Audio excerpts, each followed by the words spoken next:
नमस्कार, सुप्रभात, बहुत स्वागत आप सभी का NH 24/7 पर। आप देख रहे हैं सुबह सवेरे और मैं हूं आपके साथ साधना पांडे। सुबह सवेरे की हम शुरुआत करेंगे देश और दुनिया के साथ ही मध्य प्रदेश, छत्तीसगढ़ की और तमाम शहरों की खबरें आप तक हम पहुंचाएंगे। क्या कुछ दिन भर रहने वाला है खास। सबसे पहले बात दुर्ग की। दुर्ग में छत्तीसगढ़ राज्य ग्रामीण एवं अन्य पिछड़ा वर्ग क्षेत्र विकास प्राधिकरण की एक महत्वपूर्ण बैठक हुई। इस बैठक की अध्यक्षता मुख्यमंत्री विष्णुदेव साय ने की है। तो करीब 2.5 घंटे तक चली इस बैठक में प्रदेश के विकास से जुड़े कई विषयों पर विस्तार से बात हुई। इसके बाद सीएम साय ने कहा कि पिछड़ा वर्ग विकास प्राधिकरण का गठन जो है इस उद्देश्य से किया गया है कि केंद्र और राज्य की सरकार जो योजनाएं चलाती है इसका फायदा पिछड़ा वर्ग यानी कि ओबीसी वर्ग तक सही तरीके से पहुंच सके, संसाधनों की कोई कमी ना हो। उन्होंने कहा कि प्राधिकरण के लिए 80 करोड़ रुपए का बजट शामिल किया गया है जिससे विकास कार्यों को गति मिलेगी। इसके अलावा मुख्यमंत्री ने आगे कहा कि आईटी पार्क के निर्माण के लिए 40 से ज्यादा आईटी कंपनियों के साथ MOU किया गया जो कि छत्तीसगढ़ के लिए मील का पत्थर साबित होगा। नक्सलवाद पर मुख्यमंत्री ने अपनी बात फिर से दोहराई है। सीएम ने कहा कि प्रधानमंत्री और गृह मंत्री के संकल्प के अनुरूप 31 मार्च 2026 तक नक्सलियों के खात्मे का टारगेट है और सरकार इस दिशा में पूरी प्रतिबद्धता के साथ काम कर रही है।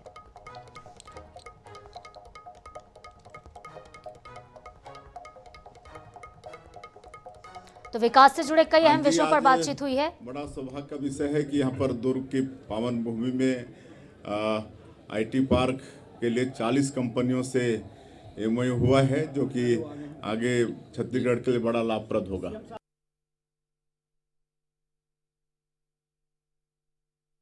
गजेंद्र यादव भैया हैं, मंत्री हैं, स्थानीय स्तर की बैठक के पूरा अगुवाई की आप लोग भैया। कौन कौन है, कैसे कैसे बैठक, कितने लोग शामिल? आज पिछड़ा वर्ग प्राधिकरण की बैठक थी। इस प्राधिकरण में छत्तीसगढ़ के पिछड़ा वर्ग बहुल वाले सभी विधायकों को बुलाया गया, संबंधित जिला पंचायत के अध्यक्ष को बुलाया गया और संबंधित जिले के कलेक्टर्स आए हुए थे। जो पिछले 5 साल में पिछड़ा वर्ग प्राधिकरण में जो राशि आई, कितने काम पेंडिंग है, कितने नए करने हैं और क्या नए काम जोड़ने हैं, इन विषय पे अच्छी सार्थक चर्चा हुई। और साथ ही साथ आज दुर्ग के इतिहास के लिए एक अच्छा दिन ये रहा कि आईटी पार्क का आज यहाँ पे हम लोगों ने MOU किया। माननीय मुख्यमंत्री के समक्ष में 40 विभिन्न कंपनी ने IIT भिलाई से MOU किया जो आने वाले समय में यहाँ के लोगों के लिए एक बड़ा रोजगार का माध्यम बनेगा। एक आप अहिवारा क्षेत्र से तो JK लक्ष्मी सीमेंट प्लांट में लगातार ठीक ये गजेंद्र यादव जी थे, उन्हें कहना था कहीं 40 कंपनियाँ वो की हैं, कहीं ना कहीं स्थानीय रोजगार मिलेगा, फायदा मिलेगा। भिलाई की दूर से प्रदीप राव के साथ आनंद हो जाए। भिलाई IIT के डायरेक्टर हमारे साथ हैं। सर बहुत बहुत बधाई हो 40 कंपनियों के लिए, क्या हुआ सर? ये दुर्ग में आईटी पार्क IIT भिलाई पहला राज्य का आईटी पार्क स्टार्ट कर रहा है और इसमें कुल 40 से 45 कंपनियों की ऑफिस स्पेस है जिसे हम और बढ़ा लेंगे। और पहली बार इस तरह के आईटी पार्क का राज्य में आना अपने आप में बहुत ही उत्साह की बात है। राज्य में आईटी सेक्टर में काम करने वालों की कमी नहीं, पर अभी उन्हें बाहर के राज्यों में जाना पड़ता था, वो भी कोई बात नहीं। लेकिन जब अपने राज्य में खुद ऐसे आईटी पार्क्स आने लगेंगे तो हम भी अट्रैक्शन का कारण बनेंगे, और भी कंपनियां यहाँ आएंगी, यहाँ का स्वतः रोजगार मिलेगा और ये एक अट्रैक्शन होगा हमारे यहाँ के युवाओं के लिए आईटी सेक्टर और IoT सेक्टर में आने के लिए। राजीव सर, जिस प्रकार से लगातार आप लोग संघर्ष कर रहे हैं, जो बच्चे बेंगलोर या हैदराबाद जो जा रहे थे वो क्या रुक पाएंगे क्या इसके बाद? रुक जाना चाहिए, क्योंकि अभी जो कंपनियां यहाँ इस्टेब्लिश हो रही हैं वो बहुत अच्छी हैं और वैसा ही जॉब यहाँ भी क्रिएट होगा जैसा कि बाहर के और राज्यों या शहरों में होते हैं। कोई अंतर नहीं है। और सबसे बड़ी बात है IIT उनके साथ है। हम ये सिर्फ खोल रहे हैं, स्टार्ट कर रहे हैं ऐसा नहीं है, हम उसके पार्टनर हैं। हम हर तरह से सहयोग देंगे, हमारे यहाँ के टीचर्स, स्टूडेंट्स, हर तरह से सहयोग उनको दिया जाएगा। पैकेज भी वैसे रहेगा? पैकेज भी ऑलमोस्ट वैसा होना चाहिए क्योंकि काम वही है। ये IIT के भिलाई के डायरेक्टर राजीव प्रकाश साहब वो MOU के बारे में बताया और कहा कि लाखों पैकेज मिलेगा और स्थानीय पर रोजगार मिलेगा। भिलाई के दोस्त प्रदीप राव के साथ आनंद ओझा। विष्णुदेव साय की प्रेस कॉन्फ्रेंस शुरू हो गई है। 40 IIT कंपनियों को दुर्ग संभाग से जोड़ा जा रहा है। IIT जो कंपनियां आई है उसके 40 डायरेक्टरों में से एक डायरेक्टर हमारे पास है। सर आपका नाम क्या है? मेरा नाम कैलाश कुमार पटेल है और मैं सरकार के इस प्रोजेक्ट से बहुत ज़्यादा खुश हूँ कि आईटी पार्क में हमें ज़मीन अलॉट की जा रही है। सरकार जो हमें सुविधाएं दे रही है इससे निश्चय ही हमें आगे बढ़ने में बहुत ज़्यादा हेल्प मिलेगी, तो इसके लिए हम सरकार का शुक्रिया अदा करते हैं। क्या IIT कंपनियाँ सर स्थानीय स्तर पर कितना रोजगार देंगी, कैसे रोजगार देंगी? अभी से इसका अनुमान है कि अगले 5 साल में इससे लगभग 20,000 के करीब जॉब क्रिएट हो जाएंगी। जो बच्चे बाहर जा रहे थे जो बच्चे हैदराबाद, बेंगलोर गुड़गांव इन जैसे शहरों में जा रहे थे वो अब भिलाई में ही रुकना पसंद करेंगे या रायपुर में रुकना पसंद करेंगे कि उनको स्थानीय स्तर पर ही जॉब मिल जाएगी। तो आप OMU हो गया आप लोग आज? जी, हमारा MOU साइन हो गया है। इनका OMU साइन हो गया और ये ऐसी कंपनियां, इनका कहना है कि जो बच्चे बाहर जा रहे थे वो अभी स्थानीय स्तर पर रोजगार पाएंगे और उनका रोजगार यहाँ पर मिलेगा। ये कहीं ना कहीं आज प्राधिकरण की बैठक में इनको लाभ मिला है, ये इनका कहना है। भिलाई के सर्किट हाउस से प्रदीप राव के साथ आनंद ओझा। इधर छत्तीसगढ़ समेत देश भर से नक्सलवाद के निर्णायक खात्मे की तय डेडलाइन से ठीक पहले केंद्रीय गृह मंत्री अमित शाह आज छत्तीसगढ़ आ रहे हैं। रायपुर में होने वाली ये उच्च स्तरीय समीक्षा बैठक नक्सलवाद के खिलाफ चल रही लड़ाई की अब तक की सबसे अहम और निर्णायक बैठक मानी जा रही है। शाह का दौरा क्यों खास होता जा रहा है, किन कार्यक्रम में वो शामिल होंगे, और एक रिपोर्ट आपको दिखाते हैं।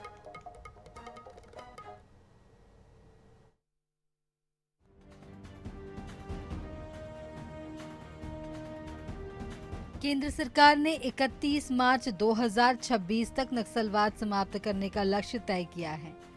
इस लक्ष्य को पूरा करने के लिए महज 2 महीने का समय शेष है। शनिवार की शाम रायपुर पहुंचने के बाद शाह रविवार को राज्य और केंद्र की सुरक्षा एजेंसियों के शीर्ष अधिकारियों के साथ नक्सल प्रभावित इलाकों की सुरक्षा स्थिति, बस्तर में चल रहे अभियानों और आगे की रणनीति पर विस्तार से समीक्षा करेंगे। अमित शाह का मिशन नक्सल उन्मूलन। नक्सलवाद खात्मे से पहले शाह की अध्यक्षता में 2 अहम बैठकें। शनिवार शाम को रायपुर पहुंचेंगे केंद्रीय गृह मंत्री अमित शाह। नक्सल खात्मे की तय डेडलाइन से पहले लेंगे बड़ी बैठक को अंतिम और सबसे अहम सुरक्षा समीक्षा माना जा रहा है। मीटिंग में सुरक्षा एजेंसियों के वरिष्ठ अधिकारी होंगे शामिल। छत्तीसगढ़ के साथ साथ तेलंगाना, महाराष्ट्र को लेकर करेंगे समीक्षा। ओडिशा से जुड़े नक्सल प्रभावित इलाकों की सुरक्षा स्थिति भी जानेंगे। अभियानों की प्रगति और इंटेलिजेंस इनपुट्स पर विस्तार से होगी चर्चा। डीजीपी आईजी कॉन्फ्रेंस में मिले निर्देशों पर भी होगी चर्चा। खास बात यह है कि इस बैठक में डीजीपी आईजी कॉन्फ्रेंस में मिले निर्देश और उनके क्रियान्वयन की जानकारी भी लेंगे। शाह के दौरे को लेकर के सीएम साय ने कहा कि केंद्रीय गृह मंत्री का छत्तीसगढ़ दौरा हमेशा खास होता है। गृह मंत्री अमित शाह बस्तर पंडुम के समापन में हिस्सा लेंगे। राष्ट्रपति द्रौपदी मुर्मू बस्तर पंडुम का शुभारंभ करेंगी। बस्तर में पिछले 2 सालों से हालात बदले हैं। बहुत महत्वपूर्ण है।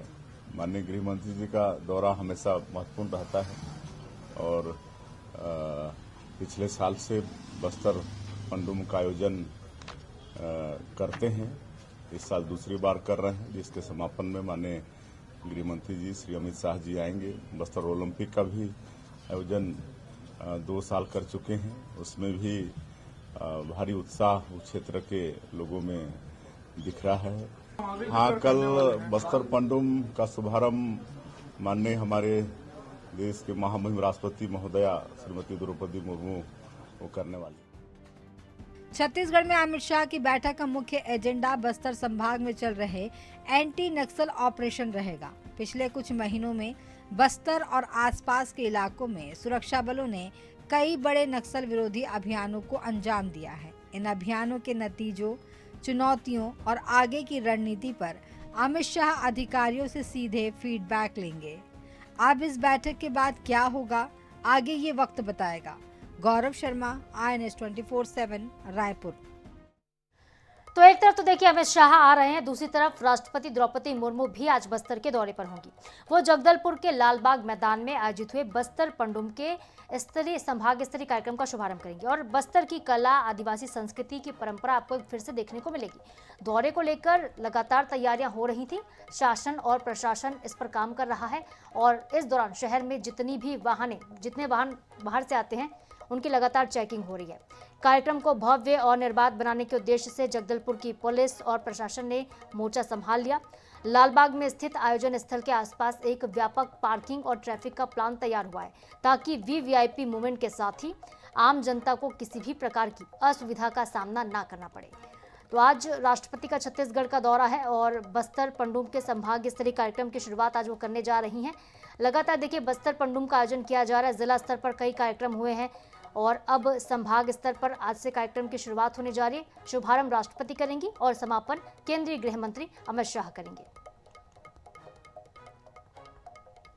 तो ट्रैफिक प्लान तैयार किया गया है और ट्रैफिक रूट के लिए एडवाइजरी भी जारी कर दी गई है। वीवीआईपी जो मूवमेंट होगा, जिन इलाकों में ड्रोन पर प्रतिबंध रहेगा, उसकी भी सूची जारी कर दी गई है। फ्लाइंग जोन घोषित किया गया कुछ जगहों को। लालबाग मैदान है जगदलपुर का, जहां पे महत्वपूर्ण कार्यक्रम आज होना है और राष्ट्रपति का आगमन होना है। प्रदेश में बस्तर की कला, संस्कृति और आदिवासी परंपरा को करीब से देखेंगी राष्ट्रपति द्रौपदी मुर्मू।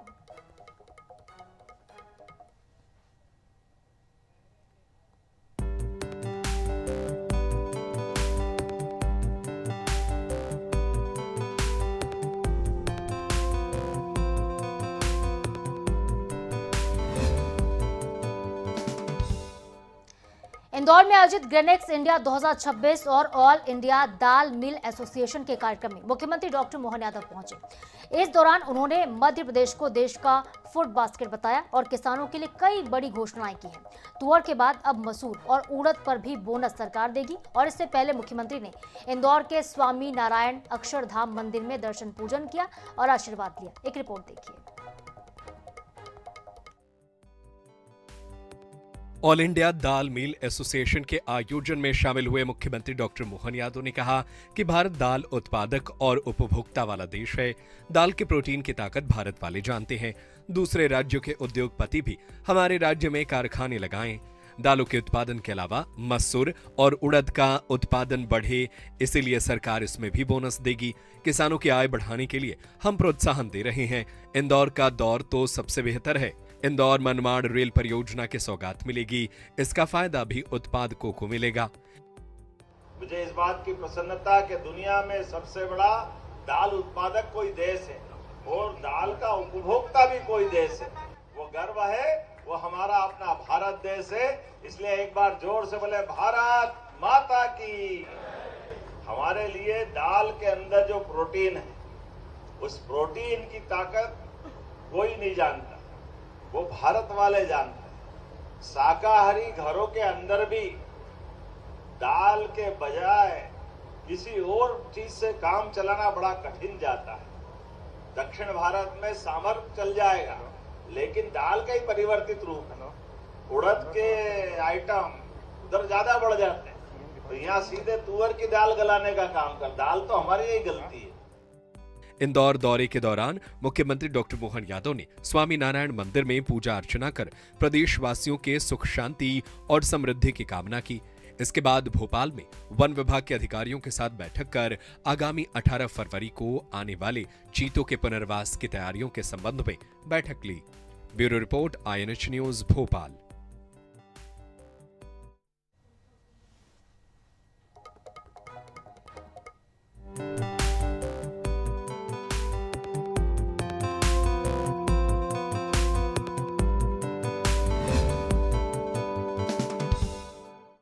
मध्य प्रदेश कांग्रेस के दिग्गज नेताओं से क्या आला कमान का भरोसा उठ गया है?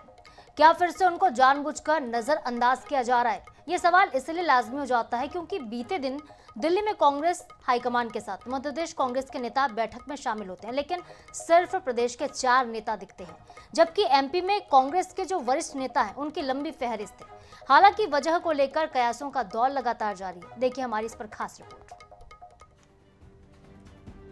28 जनवरी को ऑल इंडिया कांग्रेस कमेटी के दफ्तर में कांग्रेस आलाकमान ने बैठक बुलाई थी। इस बैठक में राष्ट्रीय अध्यक्ष मल्लिकार्जुन खड़गे, नेता प्रतिपक्ष राहुल गांधी, संगठन महासचिव केसी वेणुगोपाल शामिल हुए। मध्य प्रदेश से प्रदेश के प्रभारी हरीश चौधरी, पीसीसी चीफ जीतू पटवारी, नेता प्रतिपक्ष उमंग सिंगार, पूर्व सीएम दिग्विजय सिंह और सीडब्ल्यूसी के सदस्य कमलेश्वर पटेल ही शामिल हुए। बैठक में पूर्व सीएम कमलनाथ, पूर्व केंद्रीय मंत्री अरुण यादव, पूर्व नेता प्रतिपक्ष अजय सिंह राहुल भैया और मध्य प्रदेश के अन्य वरिष्ठ नेता शामिल क्यों नहीं हुए, इसका जवाब प्रदेश प्रभारी के पास भी नहीं था। इसके उलट वो सवाल पूछने से ही नाराज हो गए। चौधरी साहब, दिन के 4 नेता केवल आपके बैठक में मौजूद थे। मध्य प्रदेश में पार्टी के पास कई नेता है, ना कमलनाथ, ना अरुण यादव, कोई नेता। मैं क्या कह रहा हूँ, ये आपका अधिकार नहीं है कि बैठक की संरचना कैसी हो। दिल्ली में ये बैठक मध्य प्रदेश की सियासत और कांग्रेस की आगामी तैयारियों को लेकर थी। 2028 के विधानसभा चुनाव की रणनीति पर फोकस रखते हुए संगठन निर्माण की रूपरेखा तय की गई, लेकिन इस बैठक में एमपी के सिर्फ 4 नेताओं की उपस्थिति ने कई सवालों को जन्म दे दिया। क्या आलाकमान ही एमपी के अन्य वरिष्ठ नेताओं को किनारे करना चाहता है या फिर पूर्व सीएम कमलनाथ और अन्य बड़े नेता इन बैठक से दूरी बना रहे हैं? इन सवालों ने बीजेपी को तंज कसने का मौका दे दिया। कांग्रेस पार्टी में संगठन नाम की चीज नहीं होती है या फ्रेंचाइजी सिस्टम चलता है। पहले कमलनाथ के पास फ्रेंचाइजी थी तो अन्य नेताओं के लिए कोई जगह नहीं थी। अब जीतू पटवारी के पास कांग्रेस की फ्रेंचाइजी है तो कमलनाथ, दिग्विजय सिंह, अरुण यादव जैसे नेता हाशिए पर पड़े हुए हैं। कांग्रेस पार्टी में केवल और केवल खेमेबाजी, धड़ेबाजी और कुनवाबाजी होता है। कोई भी पार्टी का कार्यकर्ता नहीं होता है। मध्य प्रदेश कांग्रेस को लेकर दिल्ली आलाकमान के मन में क्या है, ये बड़ा सवाल है। क्या जानबूझकर वरिष्ठों को दरकिनार किया जा रहा है या फिर कांग्रेस किसी नई रणनीति पर काम कर रही है? INS 24/7 के लिए भोपाल से अंकुश मौर्य की रिपोर्ट। और अगली बड़ी खबर बीजापुर से। मुठभेड़ में 7 नक्सली ढेर हुए हैं। C60 कमांडो ने 25 लाख के नामी नक्सली नेता प्रभाकर को ढेर कर दिया है।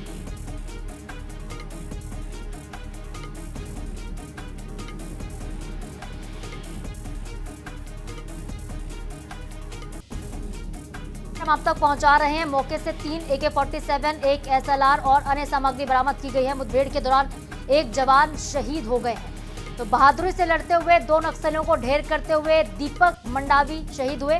शहीद जवान को नम आंखों से अंतिम सलामी दी गई है। बीजापुर से एक बड़ी खबर, एक बहुत बड़ी सफलता मिली है।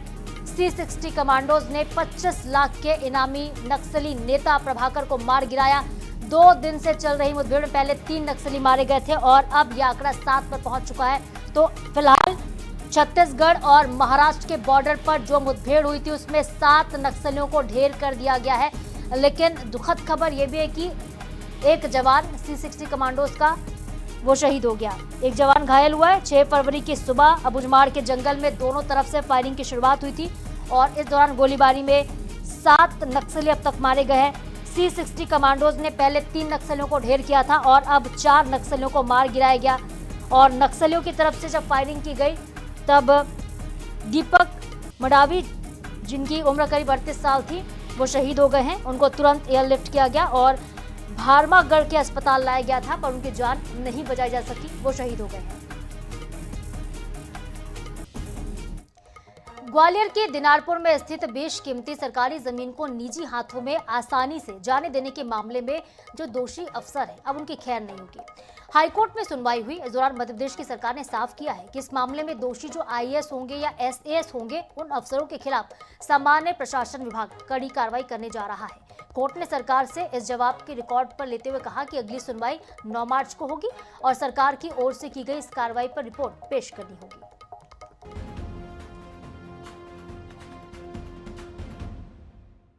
मामला ग्वालियर के ग्राम दिनारपुर की लगभग 9 बीघा जमीन से जुड़ा हुआ है। 30 अगस्त साल 2003 को निजी व्यक्तियों के पक्ष में न्यायालय ने डिक्री की थी।